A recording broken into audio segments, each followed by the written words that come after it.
So Shane, one of the things I love about having started this outlet like 25 years ago is like I get to go beyond PC sometimes and ask like some real questions that the community want to ask. So like Oh shit. you've been an actor. You did so many projects before. You know what I'm saying? Uh, I forget the Spielberg one on the war Saving one and Private all. Ryan, yeah. Yeah, Saving Private Ryan, all these things. And so you didn't cut your teeth just on Power and Power Ghost, but you got into this black famous area as an actor. And not that you don't know black people individually, but how does it feel like to have got into this arena where you're famous on Black Twitter, where Secession is a great show, but it's not Black Twitter, discussed like that. Like every week, people know about Shane Johnson and AKA Cooper Saxe. Like, how does it feel just to get that like inertia from the Black Twitter community?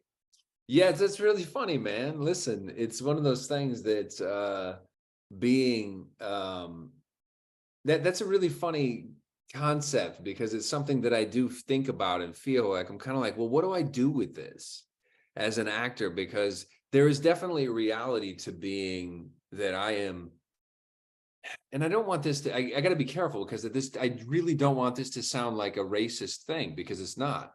But it's Yeah, like one of those things where if I'm like in New York and I'm around a bunch of black people, I'm like, oh, these people probably know who I am. If I'm in Los Angeles around a bunch of white people, I'm like, these people don't know who I am. It's just reality. That's just true.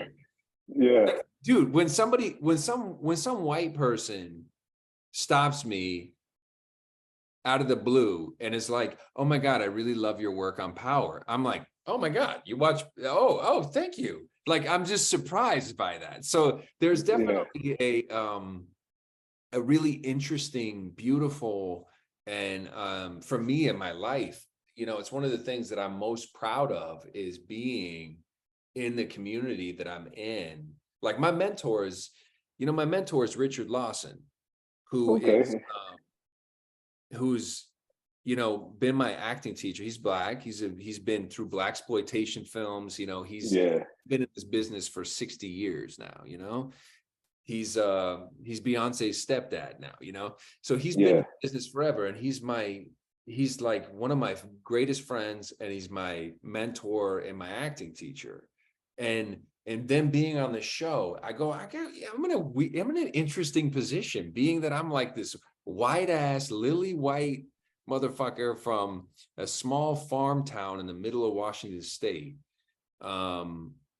where it's just kind of like it's an interesting, great kind of feeling where I feel like I'm meant to do some good in my life with culturally bringing people together, being a healing factor that I'm not quite sure what that is, but yeah, I feel like it's important, man. And I feel like it's something that weighs on me because I feel like, as man, this stupid divide. I mean, anytime anything comes up, people are like, oh, I'm over here, I'm over there. It's black, it's white. And I'm just going, God, it's just like this. It's more complex than that, and people are more nuanced than that, and there's more love in this world than that, and so it weighs on my heart, man. I really yeah, do feel like I'm in an interesting intersection, and I hope that I have the balls. I hope that I have the gumption to tackle that world, because I feel like it's going to take people. It's going to take, and by the way, it's going to take artists like you, like me. It's going to take artists to go, I see the way through this, because yeah. politicians aren't going to do it. Right, right. Politicians aren't going to do it. Teachers aren't going to do it. Well, teachers could do it, but teachers aren't going to do it.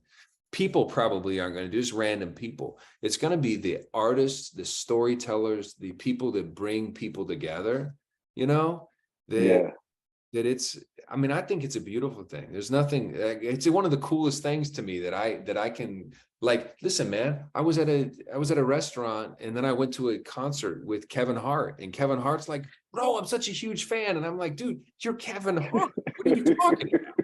I'm a fan. What are you talking about?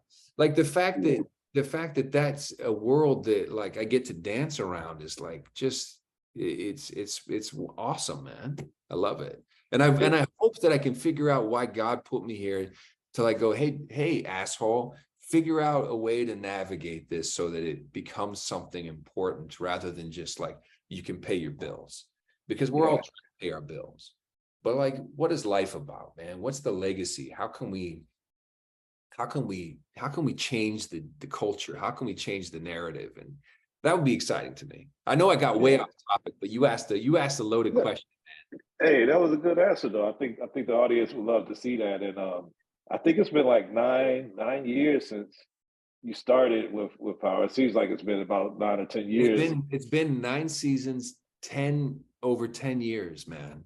Over 10.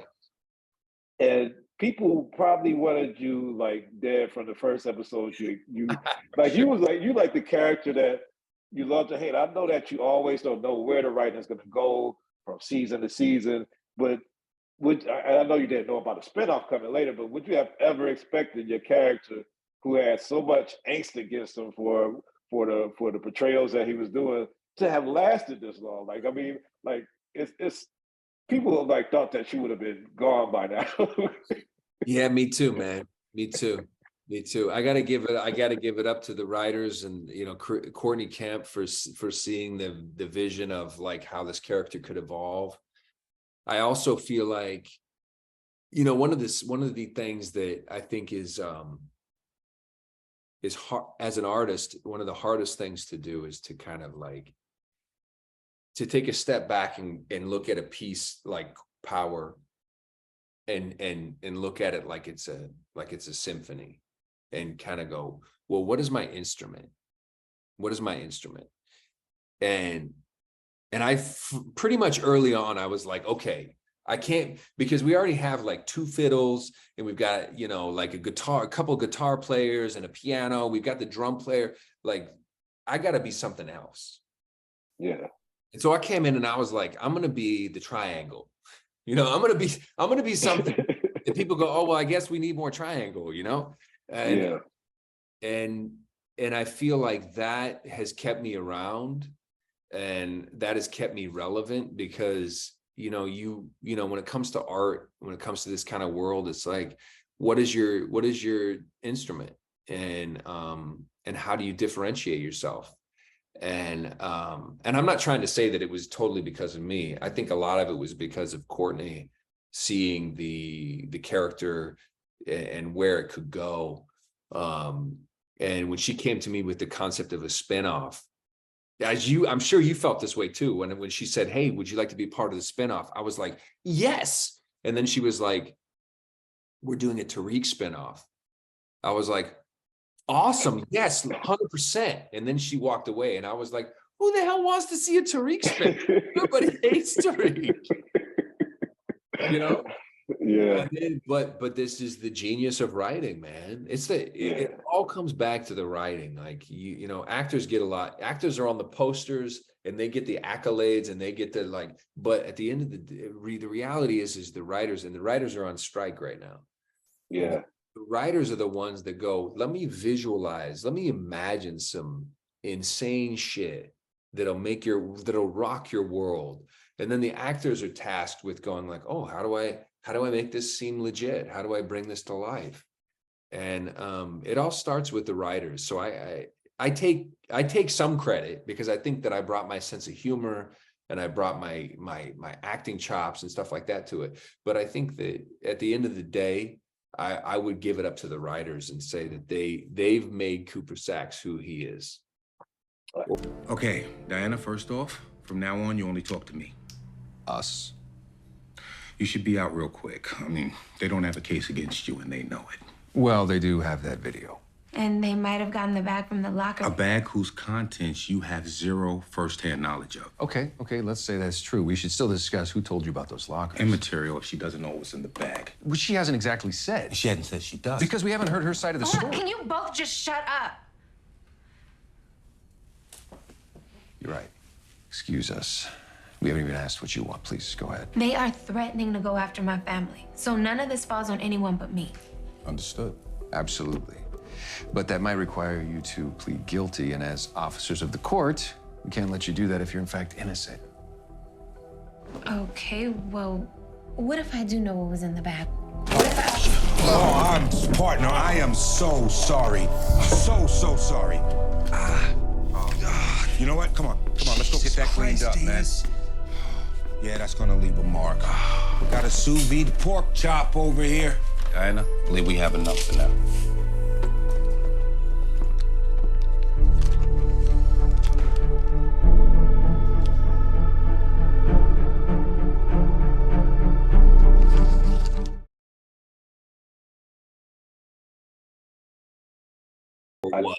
Or was. Yeah, it was. I gotta ask, because you navigated so many changes. First, a spinoff. Courtney has done doing other things with her career. 50 is doing other things with his career, and also this season. I mean, we seen last season you started where you're having this scene partner working with Redman as Davis's brother, Method Man's brother, and now you have Jordan Mahomes. Like, how did you navigate all those changes also within the project that was happening frequently, but you guys seem to like make happen seamlessly on the screen to just keep it going? Like, how did you navigate those changes? Well, I think that's on any given day, it's like what is handed to you is kind of like what you have to deal with. And Redman had whatever things he was preoccupied. He had other things going on, and so we had this replacement. And so Jordan, and I thought Jordan did a great job. He's a good actor, and it was good working with him. And the reality is things don't. It's also a business. Sometimes people aren't available. Sometimes people go on tour. Sometimes people do things. So the show must go on, and the job of the actor is to go, okay, that's not ideal, but how do we make the most of it? How do we find the way to connect to it so that the audience sometimes forgives it, but so that also sometimes you go, hey, this might even make it better. Yeah. This might even make it, so I like, for me, I just feel like I'm always at the mercy of a script. That's just the reality, dude. I mean, even when it comes to like my death, my murder, it's like the script shows up and it says Cooper Saxe gets killed. That's what's happening, And I got to put my emotions aside and my ideas aside about what should have happened, could have happened, would have happened, and just kind of go, okay, how do I make the most out of this? And dude, I mean, it's emotional. It's like, gut wrenching, because you're going, well, I thought this and I thought that and I wanted this. Cooper Saxe was supposed to have a family and have like 5 children, and what happened? So, and I know I'm running out of time, so I got to wrap it up. But you spoke about the writers earlier, and as you said, there's a WGA strike. I know that you do animation. You're a creator yourself. I mean, what do you think would shake out from, this new collective bargaining agreement? What do you think what do you think the next phase of creators, like, what do you think some of the things that might change going forward might look like? Well, I think the future is that people like you and people like me look at the system differently. The system is changing, man. The system's changing rapidly. It used to be you were on a network and there were like people that were sanctioned by the network to write the scripts. The actors, sometimes old school was the actors belonged to the studio, and the actors would just do whatever the studio said. You're doing this now. Whereas now we're the storytellers, we're the creators, we're the people that we're also the PR. I mean, you look at 50, you look at what 50's doing, love him or hate him. 50's the PR machine for like a multi-billion-dollar industry that he has created and that he sustains, right? And so you have to go, you know, you kind of go, used to be the guys in suits that didn't know how to tell a story. We're the ones that were going like, well, yes, we'll give him a chance and we'll give her a chance. And well, we like this actor and we like that actor. Whereas now it's like all bets are off. All bets are off. And I think it's an exciting time. It's a scary time because old dudes like me, I mean, I'm 47, right? And so older, you know, people that didn't grow up on Instagram and Twitter, we're kind of going like, hey, what do I do? Like, what's this crap? Because we're trained actors that are just trying to tell a story. And we got people behind us going, yeah, I got 5 million followers. And so everybody wants me. You're a loser. You know, so I'm going like, oh crap! I thought that my crap meant something, you know. So it's a brave new world, and I think it's exciting. I think that the reality is eventually the scary part for the producers when it comes to the WGA and the directors and also the actors. I think the scary part in the future is that, you know, the creatives are the ones that they're leaning on. It's a $1 trillion industry that is on the backs of people that are creating content. Yeah. If you create content and you create good content, they're beholden to you because they don't know how to do it. Yeah. They just happen to control the mechanism. But you're the one that's it's like they're the people that have like we make t-shirts. We know how to do the silk screening. But you're the one that's bringing all the content. All they do is they just go like this and print the thing, and then they sell millions, and they make most of the money. But you're the one that's coming up with all the ideas. And as soon as that gets a little like out of control, then they start getting very uncomfortable, and we start going, well, hold on a second.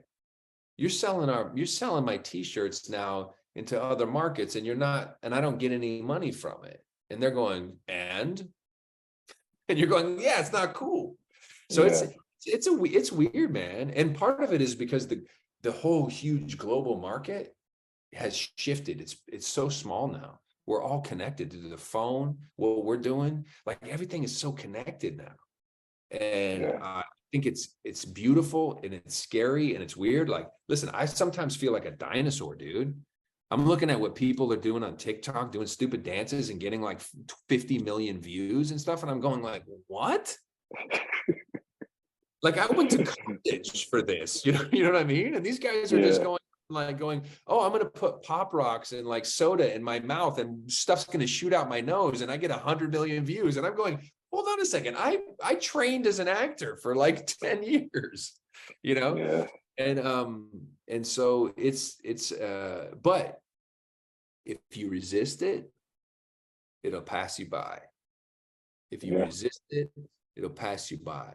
And so the most important thing I think is to get on the wicket and go, all right, this is what we're doing. Don't fight it. Have fun with it. Figure it out. You know, be current. And so that's what I'm trying to do. It's hard because I don't think about posting every 10 minutes. I don't. I think about posting like once a month.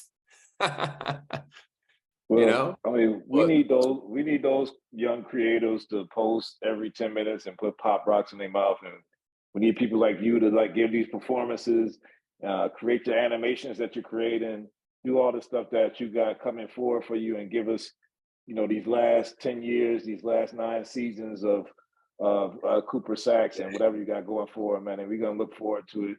Shane, like, you know, you made a new fan out of me and a lot of people, and we can't wait to see whatever you got. Thank you, man. Thank you.